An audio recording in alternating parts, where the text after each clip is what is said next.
I bought 3 kegs of Bud Heavy. I figured we might want another for the morning, and an extra in case we drink more than one either day. I also went way overboard with the food, so please take stuff home with you when we pack up in a couple of days. I got burgers, hot dogs, ribs, chicken thighs for the grill for both nights. There's pasta salad, potato salad, and egg salad for you mayonnaise-loving animals. I grabbed a buffalo chicken dip, spinach and artichoke dip, queso and guac, along with a shit ton of chips to go with them. I grabbed a few 2 liters each of some cola, Mountain Dew, orange soda, and sweet tea. Just because I love you fellas, I even grabbed a cheesecake and brownies for dessert. So sweet, I know. The 5 of them had known each other since college, now about 12 years having graduated. They continued to meet up once a year for Independence Day in the town of the school they all attended together. They shared stories from their lives, reminisced about old times, drank, grilled, played games, and relaxed by the fire. They rented the same house once again this year and wasted no time claiming their bedrooms before unloading all the food and drink they had bought. The day progressed as usual. The weather in New England was beautiful in the summer, and they had the whole day to play beer pong and tag football while they smoked from the grill wafted through the yard.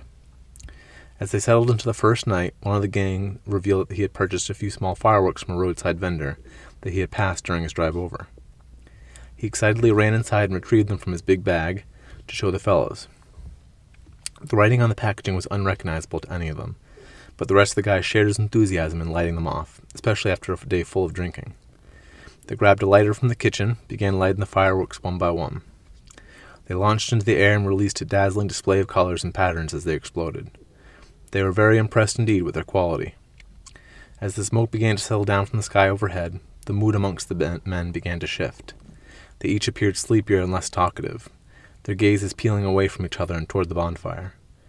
A low rumble began to sound from one of their guts, soon joined by an orchestra of gurgles and groans from the rest of them. With the aggression and mindlessness of a rabid animal, they suddenly sprang out from their spots on the grass and ran toward every source of food or drink in the house. They tore through the remaining meat for the grill, drained the kegs, scarfed down the pantry and refrigerated foods, and inhaled the desserts. There was enough food for them to have all comfortably eaten for a week, and it was gone in a matter of hours. They grew whiny and sleepy as they inched back toward the TV inside, falling to the floor on their backsides, rather than making it to the couches. The men groaned and rubbed their enormous bellies, seated in a circle around the living room, with their legs splayed out in front of them to accommodate the massive volume of their new bellies. Most of them had removed their shorts already due to the unbearable pressure of the waistbands. One of their boxer briefs had also torn down the back and lay a shrapnel over the left thigh, exposing whatever genitalia had not been swallowed up beneath his gut.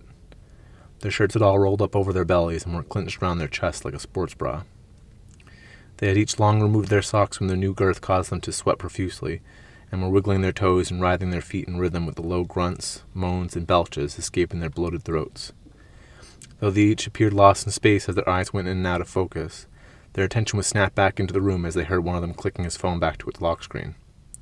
"Good news, guys. I just ordered a delivery.